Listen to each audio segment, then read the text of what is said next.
Alors, d'où vient l'eau sur Terre? Très très bonne question. Je pense qu'il n'y a strictement aucun rapport avec le diamant, qui fait appel simplement à des structures cristallines du carbone. En revanche, vraiment la question de l'eau sur Terre, c'est une question fondamentale qui a connu d'ailleurs récemment quelques rebondissements.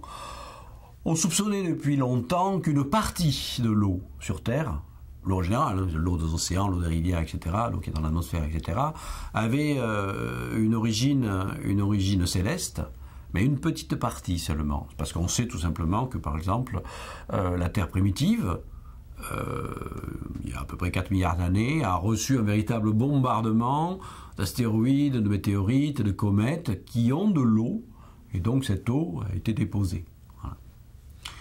Et puis, je crois que c'était l'année dernière, donc c'est un résultat assez récent, une équipe française a fait des travaux extrêmement précis, en fait, sur une comparaison entre l'eau terrestre et l'eau extraterrestre, celle que l'on trouve justement soit dans des météorites qui tombent du ciel ou que l'on observe par spectroscopie, dans les comètes, etc., etc. Et d'après leurs résultats, ils ont soutenu l'hypothèse, en fait, que probablement c'est la totalité de l'eau terrestre qui viendrait initialement donc du bombardement météoritique que la Terre ait connu. Donc quand on boit un verre d'eau, c'est extraordinaire de penser en fait que toute cette eau, elle a été injectée sur Terre par des chutes célestes. Alors que donc auparavant, je répète, on croyait que seulement une partie de l'eau venait du ciel et que l'autre partie s'était formée par des processus naturels, dégazage de roches, hydrogène, oxygène qui se combinent sur Terre pour former de l'eau, etc.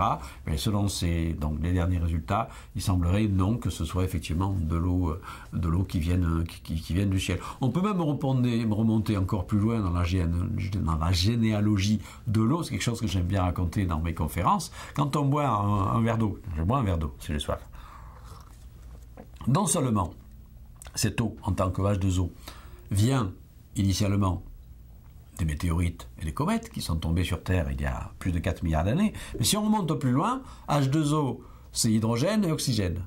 L'oxygène, lui, d'où il vient? Alors il vient carrément des étoiles qui ont formé cet oxygène il y a plusieurs milliards d'années et qui ont explosé il y a des milliards d'années en supernova. Et l'ensemencement des débris de la supernova, des espaces interstellaires qui ont fécondé la nébuleuse dont nous sommes formés, nous, le Soleil, les planètes, etc., bien, a apporté justement cet oxygène. Bon, donc on a la mémoire des étoiles quand on boit le verre d'eau. Mais l'hydrogène, lui, il vient d'où? Il n'est pas formé dans les étoiles. Il est formé encore beaucoup plus tôt dans l'histoire de l'univers. Il est carrément formé au Big Bang. Plus précisément, 3 minutes après le Big Bang, on sait que les conditions étaient favorables pour que l'hydrogène apparaisse enfin dans l'univers. Donc voilà, on a les deux constituants de l'eau, hydrogène et oxygène. Donc quand on boit un verre d'eau, on a la mémoire des étoiles et la mémoire du Big Bang lui-même. Donc il a fallu 14 milliards d'années d'histoire cosmique pour arriver à faire de l'eau dont nous sommes aussi constitués à 70%.